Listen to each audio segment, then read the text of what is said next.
Dear Tattooed, now this story is a deeply personal one and a long one, so I appreciate you taking the time to read it. Just to be absolutely clear, what you're about to read is 100% true. It happened to me over 30 years ago, and I remember it like it was yesterday. I was born July 14th, 1958, so at the time of this encounter, I was 33 years old. It all happened on August 28th, 1991. Growing up, my dad would always take me and my brother Jeremiah hunting and fishing. That tradition stuck with us. And on that particular day, we were hunting in Jackson Demonstration State Forest. That area is extremely thick with young growth, and the water in the region made it hard to pattern deer. After a few hours, all we had to show for our hunt was just 4 rabbits. We talked about just calling it a day, but decided to stick it out for another hour, just to make the trip worthwhile. As we finally agreed that it was time to leave, we heard something behind us. It was a scream, but it wasn't human, and it wasn't like any animal that we'd ever heard either. It was loud, wild, and just unnatural. Curious, we decided to head back and try and find the source of the sound. We searched the area, but we didn't see anything at first. Still, I suddenly felt the unmistakable sense of being watched. I turned around, and there it was. There was something hiding behind the trees off in the distance. I didn't call for my brother at that point. I thought it just might be nothing, but as I approached, I saw a heavily, hairy man dart across my field of vision. I grabbed my rifle and started following the large footprints that he left behind. After about 3 minutes, I finally caught up with him, and he was about 30 feet ahead. I tried to hide as best I could. He hadn't seen me, but he definitely heard me. He looked around and started making these strange noises, almost as if trying to communicate. Well, I didn't know if I should reveal myself or keep hidden, but finally I stood up. I raised my weapon, not to shoot, just to stay cautious, and I slowly approached. When I was about 15 feet away, I got a good look at him. Now he was huge, easily 8 or 9 feet tall, with reddish hair covering almost his entire body. Only parts of his face and hands were bare. I did notice there was some white hair mixed in across his torso. He stood there just watching me, making those strange vocalizations when suddenly I could hear in my mind the words, "No danger." Slowly, softly, he then pointed at himself as he did. I lowered my rifle. The nervous expression he wore softened, and he turned, walking deeper off into the forest. I just stood there in shock for a moment, and then I went off to find my brother. When I found Jeremiah, he was clearly shaken and very worried. I told him what I'd seen, and he told me that he had seen one too, a female Sasquatch, carrying a baby in her arms. Now we both believe the one that I saw may have been the mate of the one that he saw, and the little one was likely their child. As we made our way back toward the road, I looked back, and I swear I saw him again, just watching us from a distance as we left. We never spoke about this to anyone. Not until just recently when my brother reached out with another Sasquatch encounter of his own. That conversation is what finally led me to share this story. I've grown deeply intrigued by the subject over the years, and I figured it was time to let others hear what I'd witnessed. Here are the details that I remember about the creature that I encountered. Reddish hair with some white hair across the torso. A deep voice, but capable of very high-pitched screams. Footprints that were approximately 18 inches long and 9 to 10 inches wide. It had large, human-like hands, just much, much hairier. Facial hair formed a sort of a beard, and there was some hair on the forehead. A light-colored skin visible in the face and hands. A very wide nose and wide lips. Resembled a cross between a human and an ape. More like a Homo erectus or Neanderthal. He had a very, very muscular build and couldn't seem to stand fully upright for very long. I thought it had a slightly clumsy gait, but was surprisingly fast. It vocalized in a language that sounded like it could be related to human speech. It understood and apparently could make me hear English words inside my own head. Overall, just seemed to be a peaceful being. I'd like to thank you again for your time, and I hope you find this story as fascinating as it was unforgettable for me. And again, I swear to you, this is 100% real. Signed, Lonnie.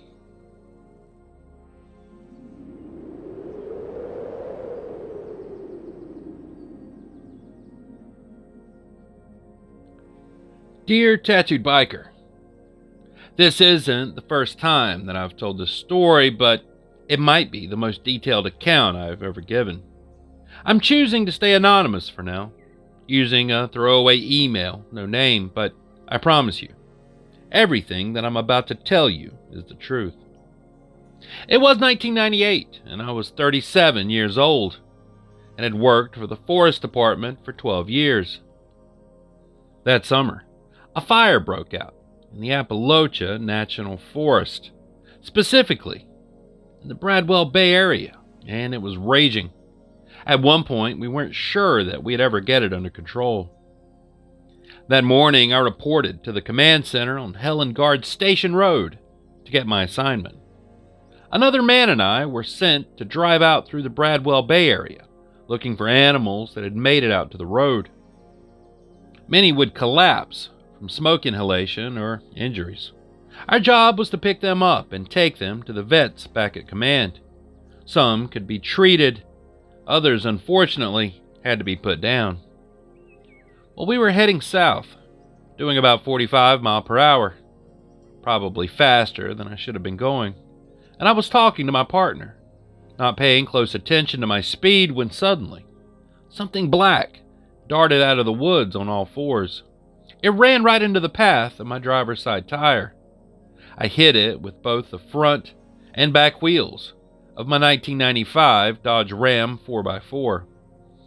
And I knew at that speed it hadn't survived. We assumed it was a bear, and we got out to move it into the truck bed.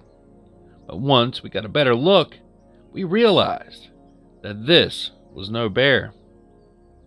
The creature would have been about 6 feet tall, with legs, kneecaps, and feet that looked entirely human.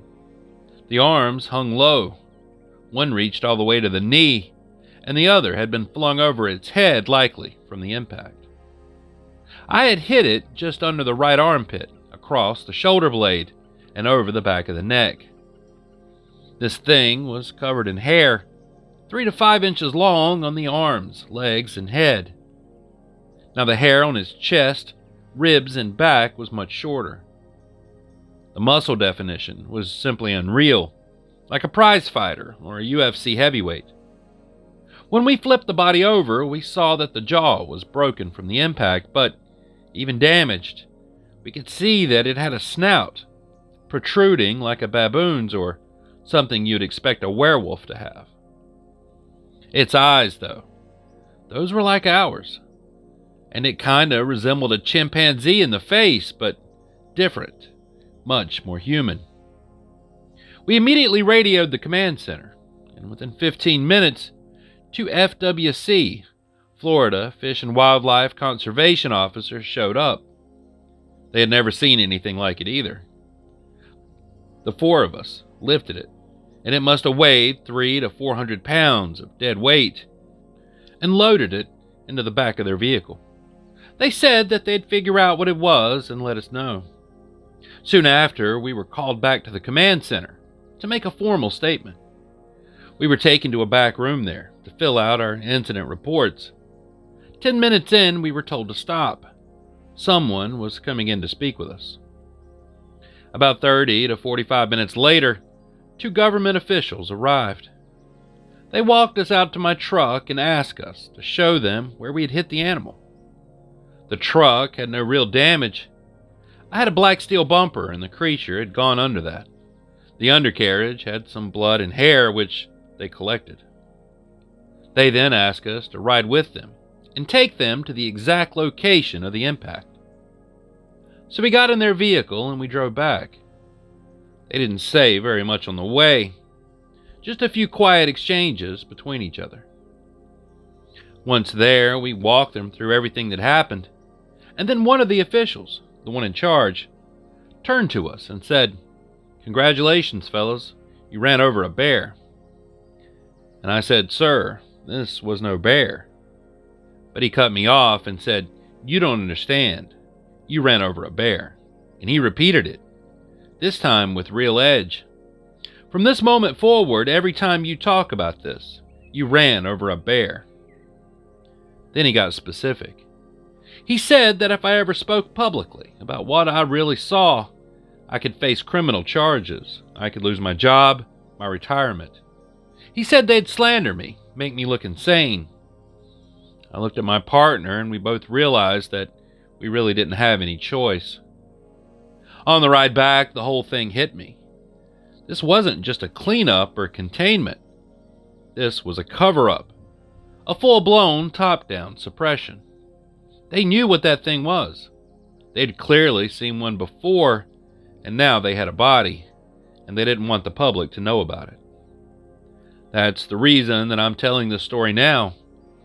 I'm hoping one of the other 3 men who were there, my partner, or maybe one of the 2 FWC officers will come forward.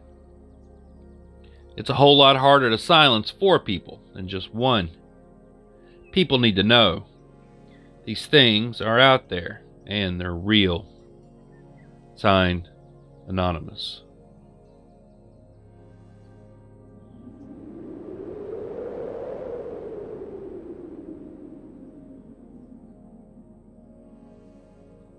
Hello, Tattooed Biker. I've been a channel viewer for a while now, and I finally decided to share my own story. This happened a few years ago, during the summer of quarantine, and I was running alone on a wooded trail near my home in Maine, a place with good, thick woods and plenty of wildlife. I was just out jogging, hoping to see a deer or something similar. We have a lot of deer around here, so it wasn't that far-fetched of an idea. I was wearing a black t-shirt, gray joggers, running shoes, and a neon orange vest, mostly as a precaution to avoid hunters. I had earbuds in, listening to music, probably not the smartest choice. As I passed by a pond, I slowed down because I saw 2 bodies lying there. One looked like a coyote, the other a deer. Flies were buzzing all around, but the coyote looked mostly untouched, except for a kill wound to the stomach. The deer, though, was ransacked. What really caught my attention was that neither body showed signs of rigor mortis. This was around 4 p.m., and sunset wasn't until about 7:30. For those who don't know, rigor mortis causes bodies to stiffen and takes about 2 to 12 hours to set in, depending on the part of the body. These animals' bodies were still floppy, meaning they had died within the last 2 hours. Likely killed by something large and dangerous, especially given the coyote's stomach wound. I brushed it off, but I took out one earbud to stay alert so I could still listen to music. As I continued my run, I thought I heard panting and footsteps behind me.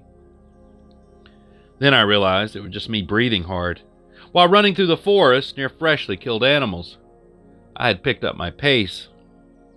That's when a branch snapped behind me. A clean break, like something heavy had stepped on it. I stopped panting and held my breath, but I could still hear faint panting. I thought, whatever's behind me will outrun me. So I came to a stop, my heart pounding. Slowly, I turned around and there was nothing in sight except a dark-haired, clawed foot poking out from behind a tree. Now, this wasn't a bear's foot. It was splayed with 5 toes, each tipped with a long claw and larger than my own size 11 foot. I instantly spun around and sprinted, and I heard the thing start running after me. I reached the end of the trail near a busy road and then turned to look back. And there it was, some kind of dog-like, wolf-like man. It had no tail, and it was moving on all fours with very dark brown, maybe black hair. Its ears, they stood straight up like a Doberman's, and its eyes glowed yellow. This creature was very muscular, not overly toned, but naturally strong. And when it saw me see it, it stood up on its hind legs. This thing towered over me, and I'm about 5'10", and this thing had to be at least 7.5 feet tall. I'm almost certain I encountered a werewolf or a Dogman type thing. Thanks for listening, TB. Signed, Brian.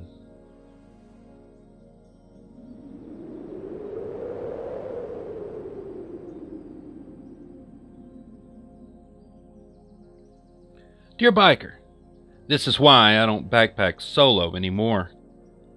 It happened last year in Virginia, and it's the reason I'll never head out into the woods alone ever again. At the time, I was taking summer courses, and we ended up with a 3-day weekend in June. I figured that it was the perfect time to explore some of the Virginia wilderness. I had found a promising trail online in a state park and let both of my roommates and family know exactly where I'd be going. As I neared the park, I passed a little outdoor shop, popular with Appalachian trail hikers. I stopped in to buy a map, just in case I got turned around. The owner mentioned a lesser-known trail that led to a waterfall and a swimming hole, a bit off the usual path that piqued my interest. So he pointed it out on the map. It was outside the state park boundaries, but he said that it was worth checking out. I texted my roommate and parents about the change of plans, parked my car, and I set off. Now, the waterfall was supposed to be a side trip. I was planning on 3 days and 2 nights out. I started on part of the Appalachian Trail, and early on, there was plenty of other hikers. Some were even fun to talk to, but as expected, the further that I got from the main trails, the fewer people that I saw out there. By early afternoon, about 3 miles from the waterfall, I noticed the silence. No birds, no bugs, not even wind. And then that familiar feeling, well, it hit me, like I was being watched. I brushed it off, just as me overthinking. I finally reached the waterfall. Now, it wasn't spectacular, but it was pretty enough, and the swimming hole was awfully inviting. I stripped down to my skivvies and I jumped in. It was awfully refreshing, and as I was getting dressed again, I casually started whistling Chill Bill. For some reason, it's been stuck in my head, and that's when I heard something whistle the same tune back at me. I assumed it was maybe a bird mimicking me. So I played around with it, whistled again, and it would echo me, note for note. I thought it was a neat trick, but as I set up camp, that watched feeling came back. I got the goosebumps, the hair standing up, the works. As night fell, I built a small fire and lit my jet boil for dinner. And that's when I realized the silence was back. Nothing but dead air. Some part of my brain was screaming that I wasn't safe. I ignored it and crawled back into my tent with a flashlight and a book. I slept through the night without incident, but the very next morning, everything had changed. My campsite was completely trashed. My stool was gone. My bear bag had been cut down. Not chewed, cut, cleanly with something sharp, and the food was scattered but untouched. And then I noticed something else. Bare footprints all around my campsite. I was at least 6 to 8 miles from the nearest road. Who or what was walking around barefoot out here? As I took it all in, I heard a branch snap off in the distance. I turned, but nothing there. But that's when I heard the whistling again. My tune from yesterday. Only this time it sounded, well, wrong. Sinister somehow. That was the moment I decided to listen to my instincts and get the hell out of there. The whistling grew louder as I frantically stuffed my tent and gear into my pack. It wasn't coming from one place anymore. It seemed to be circling me, echoing from every direction. Finally, fed up and scared out of my mind, I shouted into the woods, "Shut up! What do you want?" The forest went quiet. And that's the moment I heard my own voice, distorted and warbled like it came through an old TV, repeating those very same words back to me. I threw my pack on and I ran, hard, and I could hear this thing chasing me, switching back and forth between the whistle and my own voice. It wasn't trying to catch me, but it stayed close, just out of reach, like it was toying with me. Eventually, it sounded like it was fading away, but then it stopped altogether. I stopped too, and I really shouldn't have. Right next to me, I heard the most bone-chilling screech I've ever heard in my life. I never turned to look, I just ran. Less than half a mile down the trail, I ran into a couple who were also backpacking. They could see the fear on my face and asked if I was okay, if that scream had been me.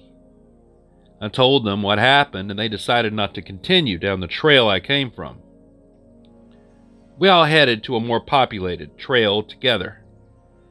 Once I got to my car, I drove straight to the ranger station and reported what happened, but since the site was technically off park grounds, they said it wasn't their jurisdiction, though they'd probably send someone to check it out.